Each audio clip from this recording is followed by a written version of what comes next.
Ang pagmamahala ng engkanto at ng tao ay mahigpit na ipinagbabawal.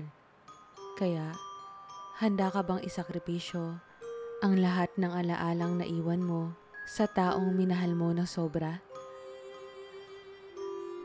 Sa ilalim ng malamlam na liwanag ng buwan, sa gitna ng isang masukal na kagubatan na mistulang hindi natitinag ng panahon, naninirahan si Frederick. Siya ay isang engkanto, tagapagbantay ng mga daanan sa pagitan ng mundo ng mortal at ng mahiwagang kaharian ng mga engkanto. Sa loob ng kanyang walang katapusang buhay, sanay na siya sa katahimikan at ang kawalang kupas na tanawin ng kagubatan. Ngunit ang lahat ng iyon ay nagbago nang makilala niya si Ara. Si Ara ay isang mortal na dalaga na madalas magpunta sa kagubatan upang magpinta. Bawat hakbang niya ay puno ng kabighanian para sa kalikasan. Tila nararamdaman ang bawat pintig ng kagubatan na binabantayan ni Frederick. Sa bawat pagdating nito, hindi maiwasan ni Frederick na lumapit mula sa kanyang taguan. Pinagmamasdan ng dalaga habang inilalapat nito ang kanyang likhang sining sa canvas. Hindi ito ang unang pagkakataon na may mortal na nagtangkang alamin ang gubat. Ngunit kakaiba si Ara. May liwanag siya na tila tumatago sa kaluluwa ni Frederick. Isang araw, habang nagpipinta si Ara sa gilid ng batis, hindi niya napansin ang papalapit na engkanto. Hindi sinasadyang tumapak si Ara sa isang madulas na bato. At bago pa man siya bumagsak sa tubig, nahuli siya ni Frederick. "Pasensya na," wika ng lalaki, tinig na may halong kaba at pagkasabik. Ngayon lang siya nagpakita sa isang mortal. Nagulat si Ara. Ngunit imbis na matakot, ngumiti siya. "Salamat sa pagsalo sa akin. Anong pangalan mo?" "Frederick." Tugon nito, bahagyang yumuko bilang tanda ng paggalang. "Ako'y tagapangalaga ng kagubatang to." "Tagapangalaga? Akala ko wala nang naninirahan dito." Ani Ara habang inayos ang buhok na napalugay sa hangin. May kakaibang pakiramdam siyang naramdaman sa presensya ng lalaking ito. Tila hindi pangkaraniwan ang kanyang ganda at anyo. Simula noon, nagkaroon ng kasunduan ng dalawa. Sa bawat pagpunta ni Ara sa kagubatan, laging naroon si Frederick. Hindi lamang bilang isang tagapagmasid, kundi bilang isang kaibigan. Sa bawat kwento nila tungkol sa mga bituin, kalikasan, at mga pangarap ni Ara, unti-unting nahulog ang engkanto sa isang damdaming noon pa lamang niya naramdaman. Alam niyang bawal. Ngunit paano mo pipigilan ang puso na natutong magmahal? Habang si Ara ay unti-unti ring nakikilala sa Frederick, hindi niya alam ang lihim ng kaibigang ito, na ang kanilang mundo ay magkahiwalay sa hangganan ng mortal at mahiwaga. Sa likod ng bawat ngiti ni Frederick ay ang takot na ang simpleng ugnayan na iyon ay maaaring magdulot ng trahedya na hindi nila inaasahan. Lumipas ang mga araw at lalong lumalim ang samahan ni na Frederick at Ara. Sa ilalim ng lilim ng mga matatayog na puno, nagkwekwentuhan sila, nagtatawanan, at tila nakalimutan ang pagitan ng kanilang mga mundo. Si Ara, na palaging naghahanap ng inspirasyon para sa kanyang sining, ay natagpuan ng kasagutan sa presensya ni Frederick.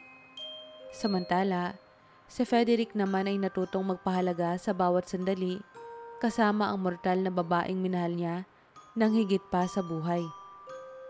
"Parang andali mong makaintindi ng kalikasan," ani Ara, isang gabi habang magkatabi silang nakaupo sa ilalim ng mga bituin. "Minsan, iniisip ko, parang may kakaiba sa'yo." Ngumiti lamang si Frederick. Hindi niya magawang ipaliwanag ang kanyang tunay na pagkatao. Alam niyang isang pagkakamali ang makipaglapit kay Ara. Ngunit paano niya pipigilan ang sarili niyang damdamin? Sa bawat araw na lumilipas, mas lalo niyang nadarama na si Ara ang dahilan kung bakit nararamdaman niya ang pagiging buhay. Sa gitna ng kanilang pag-uusap, biglang bumalot ang malamig na hangin sa kagubatan. Napatingin si Frederick sa kawalan. Tila may naramdaman siyang hindi niya maipaliwanag. Ano yun? Tanong ni Ara, nagtataka sa biglang pagbabago ng hangin. Wala. Sagot ni Frederick, pilit na itinatago ang kanyang pagkabahala. Ngunit sa loob niya, alam niyang may nagmamatsyag. Hindi maitatago ng isang engkanto ang kanyang damdamin nang hindi nararamdaman ng iba sa kanyang mundo. Alam niya na unti-unti nang nalalaman ng kanyang mga kababayan ang tungkol sa kanyang pagmamahal kay Ara. Kinagabihan, isang mensahe mula sa kaharian ng mga engkanto ang dumating kay Frederick. Ang hari ng kanilang mundo ay nag-utos na tapusin niya ang anumang ugnayan kay Ara. Kung hindi, ang kaparusahan ay kamatayan. Hindi sa kanya, kundi kay Ara. Kinabukasan, nagpunta si Frederick kay Ara na tila mas tahimik kesa dati. Hindi niya magawang sabihin sa dalaga ang tungkol sa utos ng kanyang mundo. Nang makita siya ni Ara, agad niyang napansin ang lungkot sa mga mata nito. May problema ka ba? Tanong niya, hawak ang kamay ni Frederick. Gustuhin man niyang magsinungaling, hindi na niya napigilan ng kanyang bibig. Ara, bawal ang ganito. Tayo, may mga batas na hindi natin maaaring suwayin. Hindi maintindihan ni Ara ang kanyang sinasabi. Anong ibig mong sabihin, Frederick? Bakit parang bigla kang nagbabago? Hindi ba masaya tayo? Masaya ako. Mas masaya kaysa kailanman. Pero hindi sapat yun. Ang pagmamahal natin ay pinagbabawal. Kung ipagpapatuloy ko ito, ikaw ang paparusahan. Hindi nakapagsalita si Ara. Sa unang pagkakataon, naramdaman niya ang takot sa pagitan nilang dalawa. Ngunit imbis na sumuko, hinawakan niya ang mukha ni Frederick. Pinilit siyang tumingin sa kanyang mga mata. Frederick, walang batas na makapaghihiwalay sa atin. Lumaban tayo. Pwede naman yun, di ba? Labanan natin. Ngunit alam ni Frederick ang katotohanan. Sa mundo ng mga engkanto, ang pag-ibig nila ay isang krimen na hindi maaaring patawarin. Kung pipiliin niyang manatili kay Ara, tuluyan itong maglalaho sa mundong ito. At iyon ang bagay na hindi niya kayang tanggapin. Sa ilalim ng kanilang pag-uusap, ay naramdaman niya ang bigat ng kanyang magiging desisyon. Sa gitna ng kanilang kasiyahan at pagmamahalan, kailangan niyang piliin kung ano ang tama. Kahit na ito ay magdudulot ng sakit sa kanilang dalawa. Kinabukasan, sa huling pagkakataon, dinala ni Frederick si Ara sa pinakamagandang bahagi ng kagubatan. Isang malawak na parang na puno ng mga bulaklak na kumikislap sa ilalim ng araw. Ang hangin ay puno ng halimuyak at tila pinapanatag ang kanilang mga puso. Nais ni Frederick na bigyan si Ara ng isang huling alaala na hindi niya makakalimutan. Ara, simula ni Frederick habang nakatingin sa malayo. Alam kong hindi madali ang lahat ng to. Alam kong hindi mo gustong mawala ako. At ganun din ako sa'yo. Ngunit may mga bagay sa mundong to na hindi natin kontrolado. Niyakap ni Ara si Frederick ng mahigpit. Tila hindi kailanman bibitaw. Hindi ko kayang mawala ka, Frederick. Huwag mo kong iwan. Magagawa natin ng paraan to. Hindi ko iintindihin yung mga batas na yun. Basta huwag ka lang mawala sa akin. Pero kailangan kong intindihin, Ara. Sagot ni Frederick. Ang boses niya ay puno ng pighati. Kung pipilitin nating ipaglaban to, mawawala ka. At hindi ko kayang mawala ka sa paraang yun. Pinilit ni Ara na unawain ang sinabi ni Frederick. Ngunit hindi niya matanggap ang ideya ng paghihiwalay. Bakit hindi na lang tayo tumakas? Umalis tayo sa kagubatan na to. Magtago tayo sa mundong malayo sa lahat. Tumango si Frederick, kahit na alam niyang imposibleng matakasan ang kapangyarihan ng kanyang mundo. Hindi ganoon kasimple, Ara. Kahit saan tayo magtago, susundan tayo. Alam kong mahirap nung tanggapin, ngunit ito lamang ang paraang maisasalba kita. Napuno ng luha ang mga mata ni Ara. Ano ang ibig mong gawin, Frederick? Hayaan mo na lang ako mabuhay nang hindi kita kasama? Paano ko kakayanin yun? Sa puntong iyon, nilabas ni Frederick ang isang maliit na kristal na pumupuno sa kanyang palad ng malambot na liwanag. May isang paraan, Ara. Kailangan kong burahin ang lahat ng alaala mo tungkol sa akin. Parang tumigil ang mundo ni Ara sa mga salitang iyon. Ano? Hindi. Hindi mo magagawa yan, Frederick. Ayoko. Ayokong kalimutan ka. Ayokong mawala ang lahat ng naging masaya sa atin. Hindi ko kaya. Huwag mo nang pilitin, Ara. Pakiusap ni Frederick. Ito lang ang paraan para masiguro ang kaligtasan mo. Kapag nawala na ang alaala mo, hindi ka na nila maaabot. Magiging ligtas ka. Niyakap ni Ara si Frederick ng mahigpit. Umiiyak. Frederick, hindi ko kaya. Pakiusap. Nagmamakaawa ako. Huwag mo akong pilitin. Huwag mo akong pilitin na kalimutan ka. Ngunit buo na ang desisyon ni Frederick. Sa kanyang walang kamatayang buhay, ang tanging bagay na tunay niyang minahal ay nasa harapan niya. Ngunit kailangan niyang bitawan ito upang masiguro ang kaligtasan ng dalaga. Hinawakan niya ang mukha ni Ara. Pinunasan ang mga luha nito at hinalikan siya sa noo. Patawarin mo ko, Ara. Bulong niya habang binibitawan ang kristal sa ere. Biglang kumislap ito at bumalot sa kanila ang isang liwanag na parang yakap ng araw. Unti-unti, nawala ang sakit sa mukha ni Ara. Napalitan ng kalmado at kawalan ng pag-aalala. Sa huling sandali, bago tuluyang mawala ang alaala, sinabi niya kay Frederick, "Mahal na mahal kita, Frederick. Mahal din kita." Sagot ni Frederick, ang kanyang tinig ay puno ng luha. At sa isang iglap, tuluyan nang naglaho ang lahat ng alaala ni Ara tungkol kay Frederick. Ang mga kwentuhan, ang mga tawanan, at ang pagmamahal na kanilang binuo sa kabila ng lahat. Ang tanging natira ay ang katahimikan.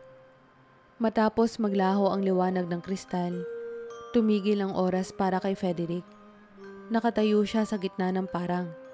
Pinagmamasdan si Ara na parang walang anumang nangyari. Ang mga mata ni Ara ay mapayapa, ngunit puno ng kawalang alam. Wala na ang kinang ng pagkakakilala sa kanya. Isa na lamang siyang estranghero para sa dalaga. Ara. Mahina niyang tawag, ngunit hindi ito tumugon. Tumalikod si Ara, iniwan ang parang na tila isang pangkaraniwang lugar lamang. Dala ang kanyang mga gamit at lumakad pabalik sa kanyang buhay. Si Frederick, na natiling nakatayo, ang bawat pintig ng kanyang puso ay tila hinahatak siya upang habulin ito. Ngunit hindi niya ginawa. Nagmula sa isang mataas na sanga ng puno, isang uwak ang dumapo malapit kay Frederick. Isa ito sa mga mensahero ng kanilang hari.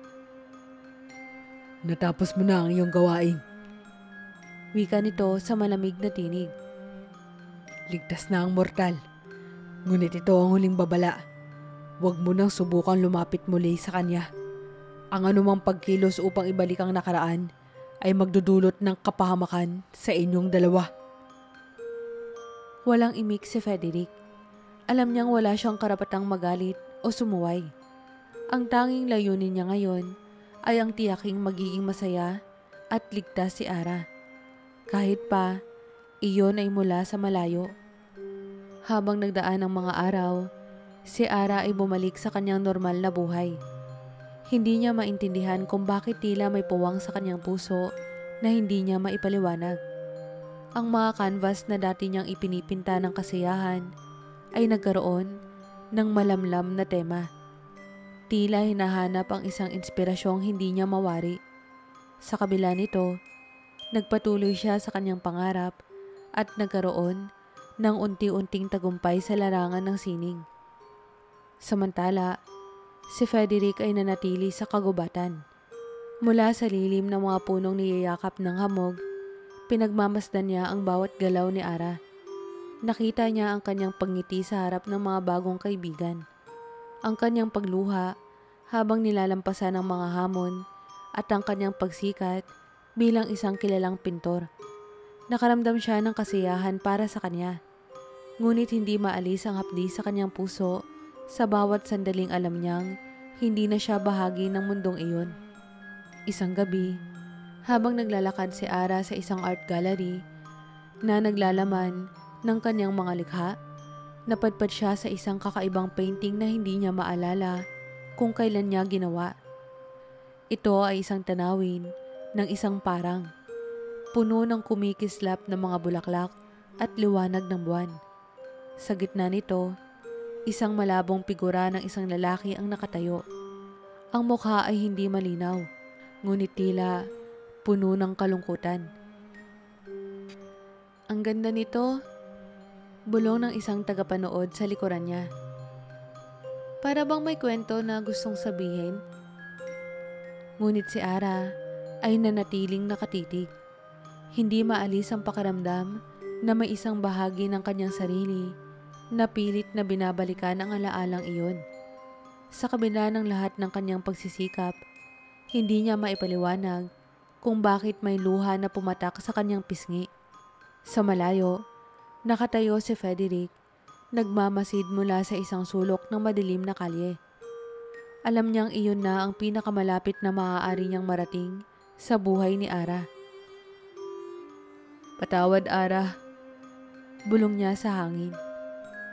"Ngunit ang kaligtasan mo ay mas mahalaga kaysa sa anumang damdamin ko."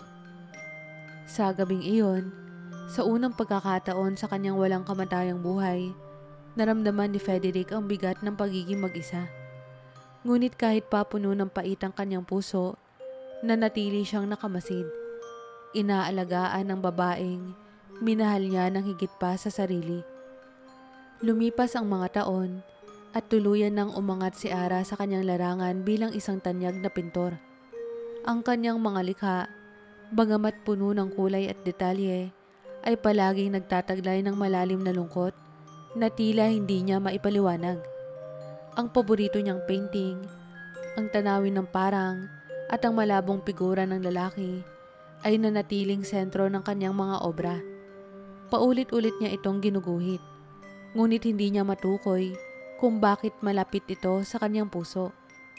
Samantala, si Frederick ay nanatiling nagmamasid mula sa malayo.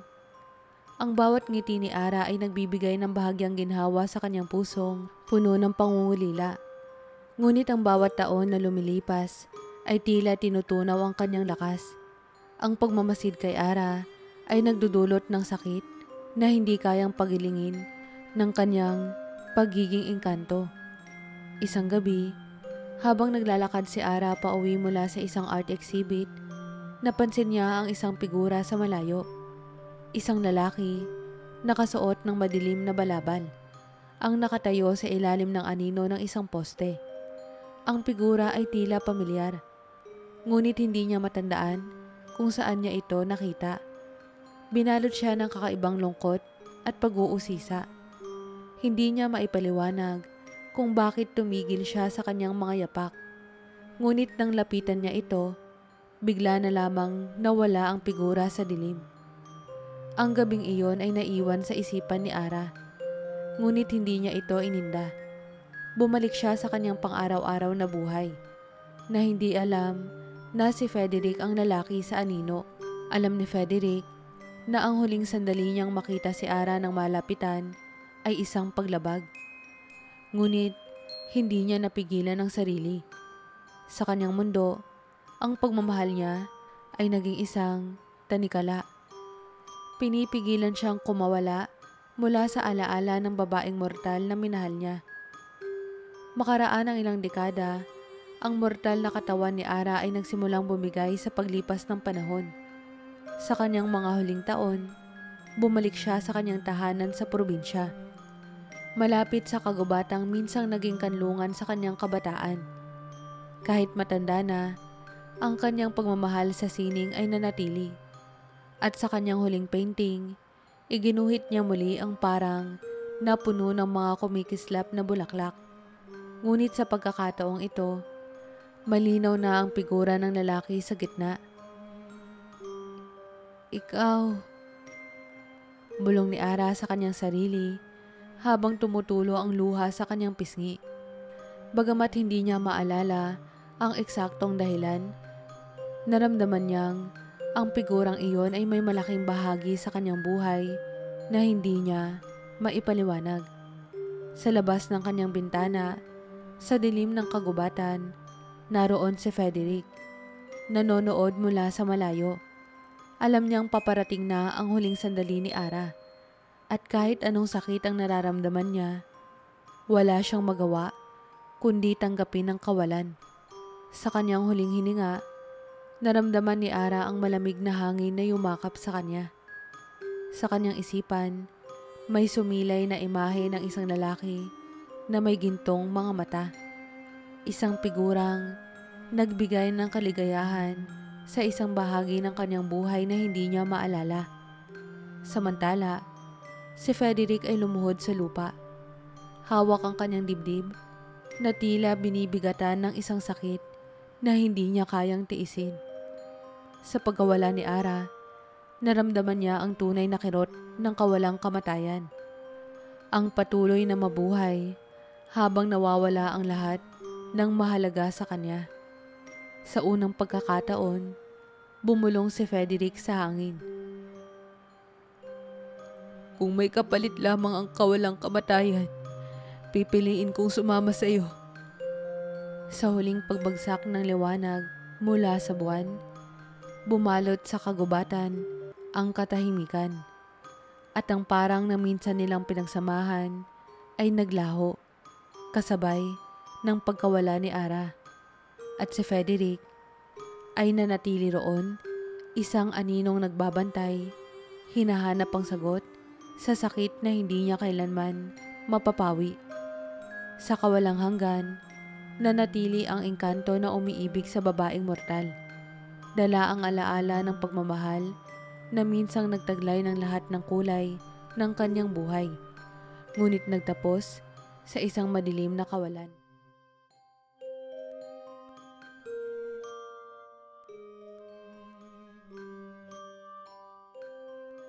Hello po! Maraming salamat po kung umabot kayo sa parting ito.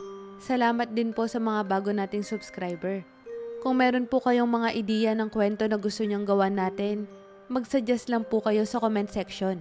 Gagawan po natin yan at makakaasa po kayo na sa susunod po nating upload, ayan po ang ating gagawin. Maraming salamat po at huwag niyo po sanang kakalimutang mag-like at mag-subscribe.